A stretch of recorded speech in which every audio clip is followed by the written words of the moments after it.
Mario Dumont. Une feuille de route impressionnante. Un curriculum vitae aussi long que le pont de la Confédération. Et on termine cette semaine où il y a eu beaucoup de politique. En parlant politique, le chef du Parti québécois, Paul Saint-Pierre Plamondon, qui est avec nous. Bonjour. Bonjour.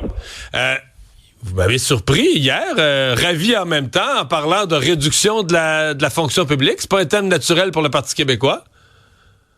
Non, ce qui est un thème naturel pour le Parti québécois, c'est des services publics de qualité, puis en volume suffisant pour répondre aux attentes de la population. Et le constat, quand on fait le travail de se promener aux quatre coins du Québec, que ce soit pour les groupes communautaires, le système de santé, le système d'éducation, à plusieurs niveaux, tout le monde se plaint d'un surcontrôle, c'est-à-dire d'une surpaperasse où l'État québécois protège son image, veut tout contrôler, de sorte qu'on nous dit on n'est plus capable de travailler, on n'est plus capable de faire ce pourquoi on est embauché. Et évidemment que si on ajoute des couches de contrôle, puis on ajoute des couches de structure, là, comme le fait la CAQ, ça coûte plus cher aussi. Là. C'est de l'argent qui ne va pas en service. Donc, je pense que toute personne qui se penche sur la régression des services, sur des choses fondamentales comme la santé et l'éducation, on doit se pencher avec sérieux sur la taille de l'État qui a augmenté quand même de 15 sous François Legault alors qu'il promettait de couper 5 000 fonctionnaires. Moi, je suis pas dans... Justement, est-ce que c'est pas la preuve que c'est dur à faire? T'sais, est-ce que la CAQ est arrivée en disant on va réduire de 5 000 le nombre de fonctionnaires? Ils n'ont pas réussi. Ils disent on a été pris dans toutes sortes de tempêtes puis de besoins grandissants. Puis on a dû en embaucher davantage. Donc, est-ce que c'est pas la preuve que c'est pas faisable? Non, c'est la preuve que la CAQ dit bien des choses en campagne électorale et n'a aucune honte ensuite à faire l'inverse. Ça a eu lieu dans tellement de sujets.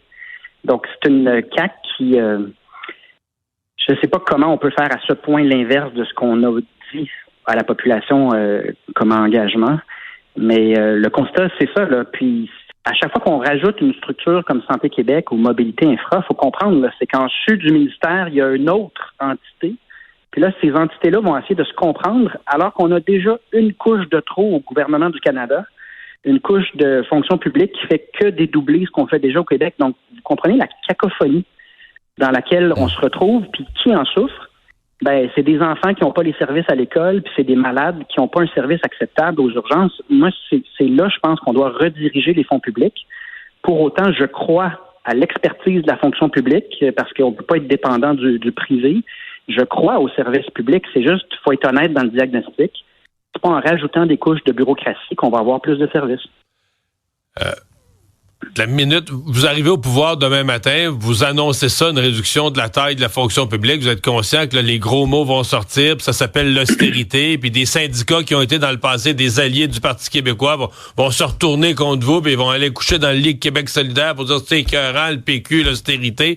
On s'embarque dans quelque chose qui prend du courage, là. Ben, c'est un peu notre raison d'être, le courage. Sinon, on ne prônerait pas de devenir un pays.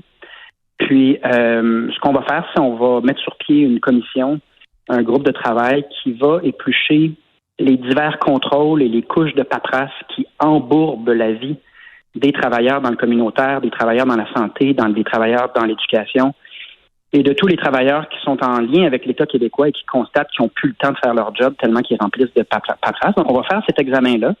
Et ce sera basé sur cet examen-là qu'on fera un réajustement et ça aura les conséquences que ça aura en termes d'économie pour l'État. Puis je m'engage tout de suite à ce que toutes les sommes qui seront économisées dans cet allègement-là vont être redirigées entièrement dans les services à la population.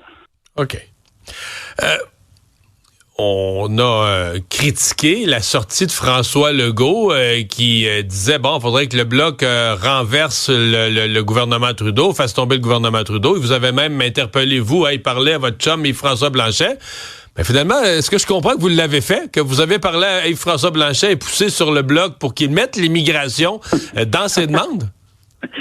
Mais non, mais là, c'est comme si on donnait le mérite à François Legault que le chef du Parti québécois parle au chef du Bloc québécois. Il vous a demandé de le faire, mais vous l'avez fait. Oui, mais on se parle tout le temps. OK. C'est pas grâce à François Legault. Puis regardez l'absurdité de la situation, là. Donc, il y a un premier ministre du Québec qui, au lieu de faire sa job, constatant qu'il n'y a aucune entrée ni influence chez les conservateurs fédéraux, les libéraux fédéraux et le Bloc, passe par moi en disant « Peux-tu influencer François Blanchette ?» Hier, en Chambre, donc je lui ai posé une question de base. Vous, comme premier ministre, êtes-vous capable de demander à Pierre Poilievre qu'il s'engage ou non à nous donner les pleins pouvoirs en immigration? Parce que c'est votre demande fondamentale, puis vous dites que c'est une question de survie de la nation québécoise. Et vous regarderez la réponse, il veut même pas poser la question. Ceci donc, dit, à quel point on peut se déresponsabiliser de son rôle de premier ministre et de ses propres déclarations, de sa propre compréhension de l'avenir du Québec. Votre attaque est claire là-dessus. La réponse, pardon? Oui, votre attaque est claire là-dessus, mais si ça soulève ça pour François Legault, ça soulève quand même un peu un questionnement. Est-ce que le Bloc version 1, là, à prime abord, est-ce que le Bloc avait choisi les bonnes priorités? Un programme canadien de pension, est-ce que c'est ça, la défense des intérêts du Québec? Il faut laisser le Bloc travailler sur les jours d'ici au 29 octobre et évaluer ça dans son ensemble. Ce que le Bloc a fait, c'est de se réapproprier l'agenda à Ottawa.